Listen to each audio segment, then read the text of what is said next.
Welcome to my YouTube channel. I'm really telling the story that I live.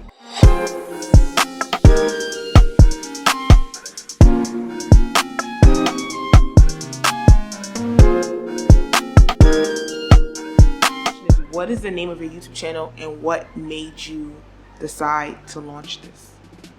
Alright, so the name of my YouTube channel is LIVE-A-STORY-WORTH-RETELLIng. And the reason why I chose that particular title, because a lot of people, I've witnessed them share their testimony and have to fabricate their testimony to a degree. And I want to free people on just being honest about their story, because their story is a reflection of God's existence. So now the reason I'm doing this is because I want to really help young men, you know what I mean, and even older men that are mentoring young men on how to deal with people like myself, right? So I feel like if this is my way of documenting how to deal with someone that follows Christ, that looks like me, or that moves like me. And I'm talking about physically, spiritually, you know what I mean? Whatever that journey is, I want young men to see my story and be able to have hope. So there's a quote that this one pastor said that I really go with. He says, when the church is doing its job, the local church is the hope of the world. So for me, but that's just not the building. That's people's stories. That's people's testimonies and different things like that. So that's kind of like my answer to your question. Okay, so where did your walk with God begin? Oh man, my walk with Christ began when I want to say I was in the foster care system. And I was in and out of the foster care system, to be honest. And my mother, she had something called sickle cell. And with sickle cell is a illness that is really popular, or really I want to say it's really heavy in the African American culture, and just not the African American culture, but just African people, period. Sickle cell is big in that in our culture. It's a disease that affects your cells, and it really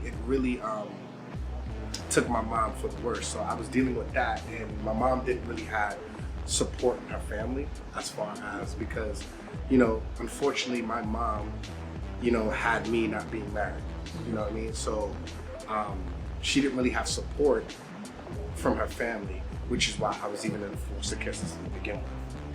Now, how I found God was at an organization, which it's funny because I was a child there, a client there, and now I'm a worker there. Wow. But I was there for a situation where, one, they were trying to write the narrative that my mother couldn't take care of me. Two, that I also was facing some criminal charges for trying to protect my mom. And so while I was on this campus as a kid, I was going to chapel, and chapel was a place where, you know what I mean, I found God, where this chaplain, her name is Reverend Obi, she actually started telling me about the Lord. So she would do one-on-one Bible studies with me. She would actually sit down and teach me the word. She would actually tell me stuff. And then when my mom would come visit me, her and my mom would tag team, but they'll give me their their perspectives on God, but really are saying the same thing. So that's kind of how my journey began. Now at that time and era, all I cared about was going back home. All I cared about was, you know what I mean, of course, what any kid cares about: eating, toys, video games. So when they were trying to pour this into me, I wasn't really transparent or coherent. I wasn't even diligent in giving them my attention. I just was okay, these are two women, my mom And then this lady, obviously, she's one of my advocates while I'm on this campus. I'm going to listen to what they got to say, but come on. We can't feel this Jesus. I don't know this Jesus. And then they're using the term father, OD. So I'm like, yo, my father's not in my life. I don't know my father. So how is this God, my father? You know, so it was so much things why. But what they were trying to teach me, John 3:16, what they were trying to teach me, stuck with me. You know what I mean? Something about what they were saying to me activated something inside of me to say, okay, I need to explore this when I get older, but right now I'm not doing that. So that's how my journey with God began. And I'll just be transparent too. Again, I was facing criminal charges because I was trying to protect my mom. My mom was in a domestic violence relationship. I tried to try to shoot the person who was hitting my mom. And with that being said, me attempting to try to shoot this person, I believe God got in the way, which the day I tried to go do it, and the people that I was around, the young people, the people that I considered friends, I still do consider them friends up to this day, were encouraging me to protect my mom in the only way they knew how to encourage me to do, which was, you know, find a piece from somebody in our network, and in our network is the streets. And they gave me a piece, and I went up to the person that was abusing my mom. His name was Lester. I'll never forget him. And I tried to attempt to shoot him. Now, here's the crazy part. When I tried to attempt to shoot him, the kickback on the gun broke my hand. Now, at the time, I didn't know, again, this is in the 90s. I don't know that guns have kickback. I don't even know you have to use two hands to shoot a gun. All I know, if I shoot this dude, whether I kill him or not, he's not gonna bother my mom. And that was my mindset. The other piece to it was, my mom was always in and out of the hospital. And ACS, BCW, all these child protective services just had this mindset of Michelle can't take care of her son, and then now look at him, he's in trouble with the law because she can't nurture him and take care of him.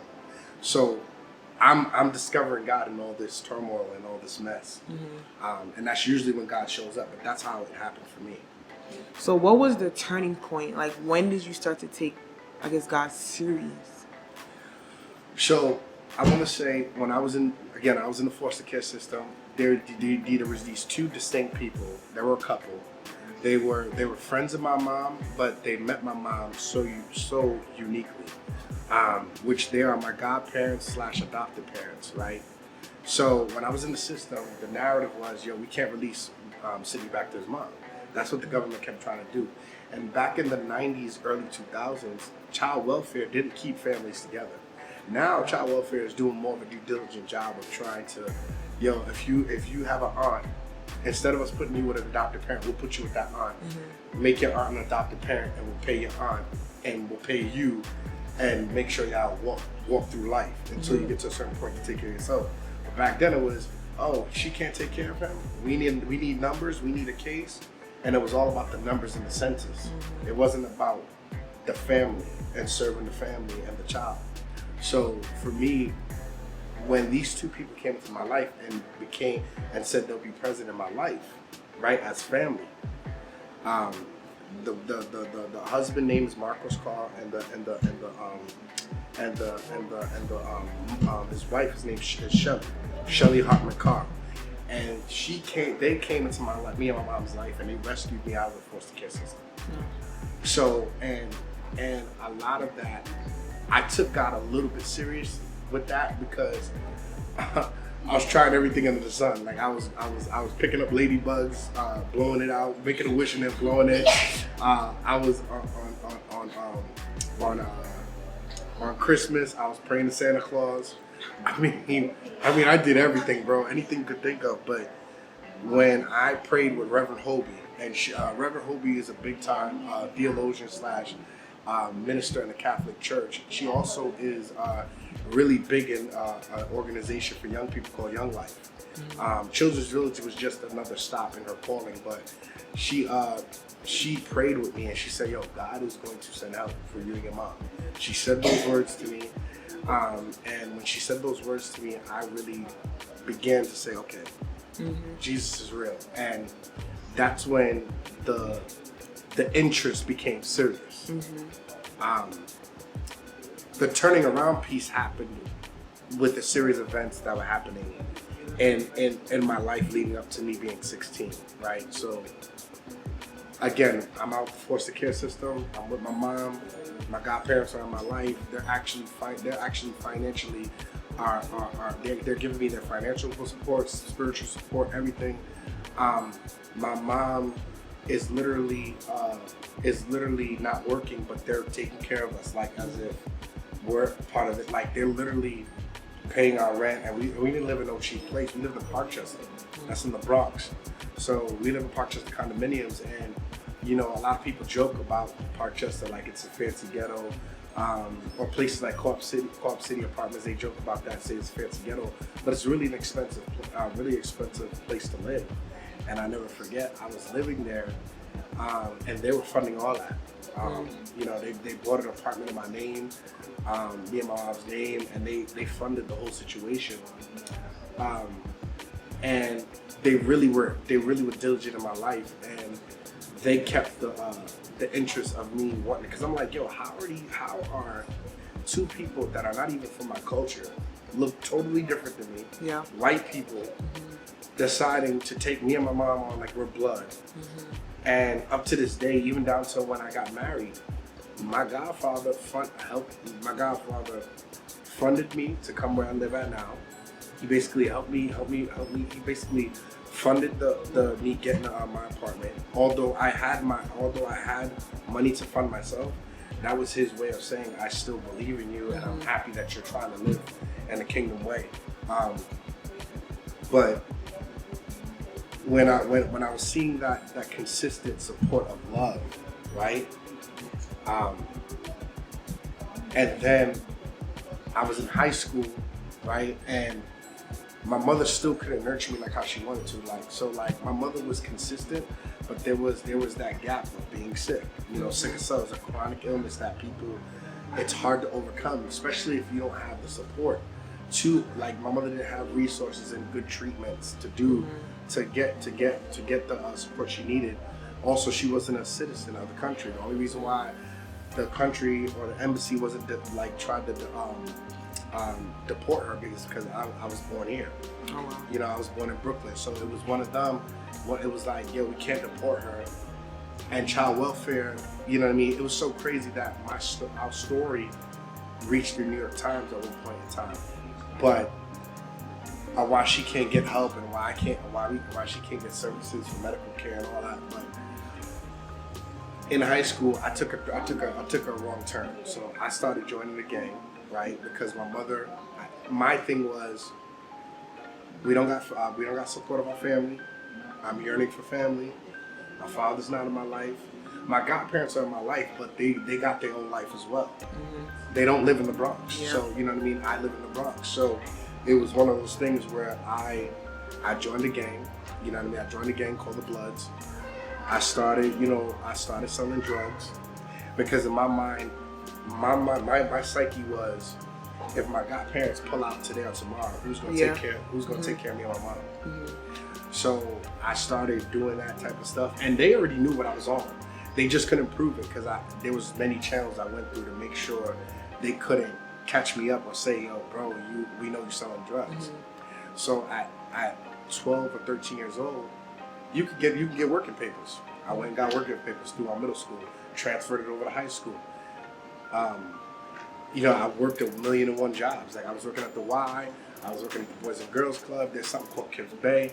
I was working at so many different places and getting checks from so many different places that my mother couldn't really track or see the discrepancies on where I'm getting large sums of money from. When I was in the streets of selling drugs, and you know, I started going to this church in the Bronx called Bronx Bethany Church of the Nazarene. That's how I got introduced to the Nazarene movement. And literally, I started seeing a different approach to people, right? I started seeing people move different. So Bronx Bethany Church of the Nazarene is the first church I saw where men were caring and didn't have any motives. Like they weren't trying to touch on the kids. They weren't trying. There was no like hustle game or anything. It was literally, how you doing? First of all, Bronx Bethany Church of Nazarene is the first church I went to because I grew up not talking to people. I grew up not saying anything to people. Bronx Bethany was the first place I went to where everybody's saying good morning. I'm looking at everybody like, why are they talking to me? Like, if one more person say good morning to me, like it's gonna be a problem. So, like every Sunday I'm going, they're like, good morning, good morning, good morning, good morning. I'm like, yo, I was getting so upset. And when the youth pastor at the time, he's not actually the pastor, he said to me, he said, yo, Sid, we just love around here. Mm-hmm. We all got problems, but we just love around here. So when I started entering to Bronx Bethany, that's when I started to take God seriously. The change started to come because I'm like, okay, he's transformed, she's transformed, he's transformed, something's going on. Yeah. You know what I mean? And I realized it wasn't just everybody wasn't following everybody. Everybody had their own distinct situation going on with Christ. Mm-hmm. So that was my, I kind of gave you two different time periods of where God really gave me a nudge to explore him more. Yeah. So at this point, were you like did you believe that Jesus died on the cross for your sins? Like, were you saved? Like, or you were just... No. So when I was at Bronx, when I started going to Bronx Bethany, I was still discovering. Okay. You know what I mean? So again, at Children's Village as a kid, my appetite is open and my interest is open. Now I'm at Bronx Bethany, I'm more intrigued, and there's I just need a few more experiences to tell me, or I need a few more confirmation. I need some more confirmation, or I need some more understanding and clarity that Jesus died for my sins. So at this point, you're still selling drugs. Yes. You're still doing all of that. I'm still doing all that. I'm still walking in the church, wearing more expensive stuff than most of the people, grown-ups. I'm still, you know what I mean, flagging out. I even at one point in time, people was getting on to me, so I stopped wearing like name brand designer stuff. Okay. I just, you know what I mean, I had every system. So like, even down to when I was like, so when I was in my teens, and people laugh at me all the time, but it was all about wrestling and Power Ranger action figures in every game system. So any game system you could have think of, I had, and then that was my piece. And then, you know, I'm in the field, I'm in the streets, whether, and the people I sold for, it was like, do what you can, Sid. So it was like, and we're gonna give you a cut anyway. So it was like, yo, be a delivery. I was going to different states. I was going to different, not different states, different boroughs. Mm-hmm. And you know what I mean? I was the errand boy and making sure different people got this shit, man. I was out here, you know what I mean, on the block, selling with different people. And every time I completed stuff, they would, break me off. Like, I mean, like it was one of those things where, and the way I was dressing back when I was younger, no cop is doing the pat frisk. Wow. Okay. Mm-hmm. Like, I look like a nerd. Like, okay, yeah, he's some skinny nerd kid, whatever. You know what I mean? So for me, it was more so. At that time, I'm still in the field, but Bronx Bethany was a piece, right? So when I go here, there's this atmosphere, which we call the Holy Spirit. It was just soothing me. It was soothing me. Now, the crazy thing is, my mom had just overcame. My mom's history with God is she was a Jehovah's Witness first, and then finished out her life in the Baptist movement. Okay. But for a while, she was in Jehovah's Witness movement, and we're two different people. So we're in the crib. It's a war in the crib when it comes to our theology, because I'm like, I don't see a person making us be slick. Like, so we had some really in-depth conversations, and that's kind of where, and watching my moms walk too gave me an appetite, because I'm like, yo, I'm gonna serve this God. She's in pain OD every day, crying every day, to the point where my mother couldn't take care of herself no more. I had to be a caretaker after a while. And but there was this one evangelist from Texas. Never forget him. His name is Dan Bohai. He's still in the Nazarene Church, and that's what my mom and this guy got oil. white dude from Texas. He pulled up that he was doing revival every year. The church, every year, Nazarene churches and colleges and universities. Every church is different, but everybody has their own season where revival comes. So my church, they did it in summertime. Summertime, before, like in the middle of July/August, they have a revival. This dude Dan Barr came through. Word to my mother, he was walking around and just talking over like he was speaking over people's lives. And there was this thing, like, and literally, this is one of those guys where like you book him and don't talk to him until he's on the plane and he comes off the plane and comes to. He didn't want to talk to you because his thing was he needs everybody to understand that his oil doesn't come from, it's not coached. It doesn't come from anybody. It's straight God. Yeah. So what made me accept God as Lord was when he came to me and he was like, yo, and again, I'm not telling nobody in the church that I'm selling. I'm not telling nobody in the church I'm in a gang. Nobody knows nothing. To everybody's thing, I'm just a mama's boy to take care of his mom that has a sick mom.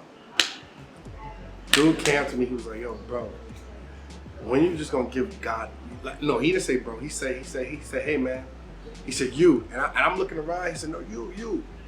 He said, when you gonna give God, when you gonna let God just take the load off? So at first I'm like, okay, all right, this dude's trying to play sidekick, okay, cool. So then he's like, you think I'm playing? He's like, God wants to come and lead you because you're about to lead a generation, but you sitting here trying to lead people in the streets. And he's like, let me tell you what I'm talking about. He's like, yo, you taking on responsibilities that God didn't even ordain you to take on. That's why you're so stressed. That's why you're so overwhelmed. That's why you're always tense. Mind you, this dude don't know me. But that was my body. I was always tensed. Like I was always I walked in the room, didn't talk to people. He's like, last but surely, there's gonna come a point in time when, young people are gonna have to hear your story. And when they hear your story, a lot of them are gonna be healed. He said, God's also gonna use you across the world. He said, God's gonna use you across the world. He's like, you got an angel over you. God is real in your life. And then he walked on the pulpit, came to the pew I was in, put his hands put both of his hands one side on each temple, and said, God, I pray for peace in Jesus' name. Show this young man what you showed me. Walked away. That first day I was like, all right, it's cool. Anybody can talk general about anybody. It's easy to do that. Then he came the next day and he was like, God is happy that you're taking care of your mom because God calls us to honor our mother and our father. But there's going to come a point in time where you're going to have to honor your father and you don't want to. Now, mind you, this guy don't know me. Nobody in the church really knows the relationship with me and my father. Nobody really knows the relationship with me and my mom. They just see us come and go. We give offering, we out. Like, they don't really know us.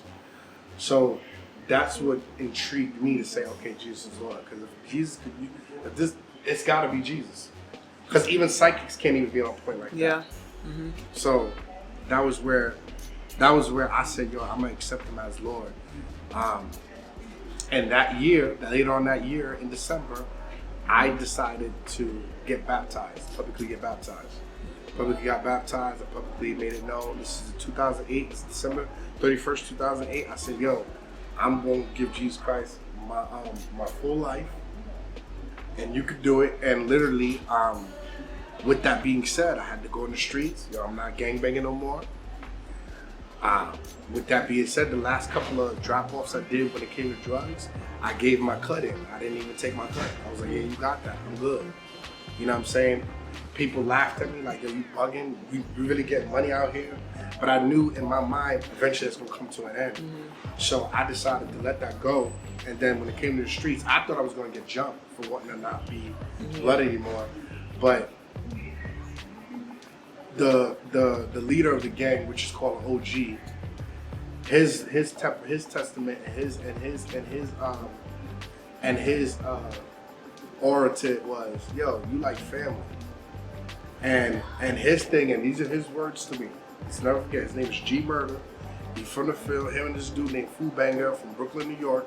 They both looked at me and say, yo, Sid, if you stick around and continue to do what we doing, we will take that as disrespect. You're supposed to be out of here. You're supposed to be doing something that changes the world. That's what they said to me. And I never forget, because I already knew how this went down. I called them up. I said, yo, I gotta talk to y'all. And when I told them that, yo, I'm going to church more, I found God, da da da da. All of them, they all just gave me hugs. It was like, yo, we knew that you were, and they didn't say call, but that's what they were trying to say in a nutshell. They was like, I was called to be something. Like I wasn't called to just be on the block. You know what I mean? Especially all the chances that the system gave me, I wasn't called to be on the block. So their thing was, bruh, go do that. Go do that. Like, if you have any problems, call us. But yo, bro, go ahead and go be a man of God. And literally, that's how the testament of my life went. Because I was deep in it. So that's when I realized that was another thing that was like, okay, Jesus is Lord. Because these dudes' hearts just got transformed off of me telling my story. And I ain't really even telling my story like that. I just was like, yo, I think I'm gonna have to close this up, this chapter of my life up. Whatever we gotta do, let's get it right now. But I need y'all to leave me alone after that. I was like, nah, you family. Go ahead and go do that. And that's just what it was. And I think for them on that side of it, when they saw that I was really living that out, all of a sudden I'm not going out with y'all trying to have you know what I'm saying? I'm not out there trying to smash every chick. I'm not out there selling. I'm not out there flexing. I'm not out there doing the same stuff I used to do. And then it was like, yeah, this dude, something happened. Something divine took place. And again, there was a couple of dudes that I was running with that, you know, I believe in Jesus Christ. We believe in Jesus Christ. But there was dudes that found Allah. They felt like they found Allah, different things like that. So I tell people all the time, if you're in a real gang and you want to leave because of a religious reason, they're not holding you. If you're in a real set, if you're in a real clique, if you're in a real gang that really represents brotherly level of destruction, which is what represents the Bloods, then they're not holding you hostage like that. You know what I'm saying?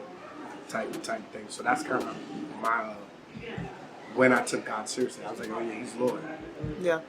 Okay, so we are gonna cut this off and we're gonna ask another question, but you have to tune in to episode 2 to see and hear the rest of Sydney's journey. Okay?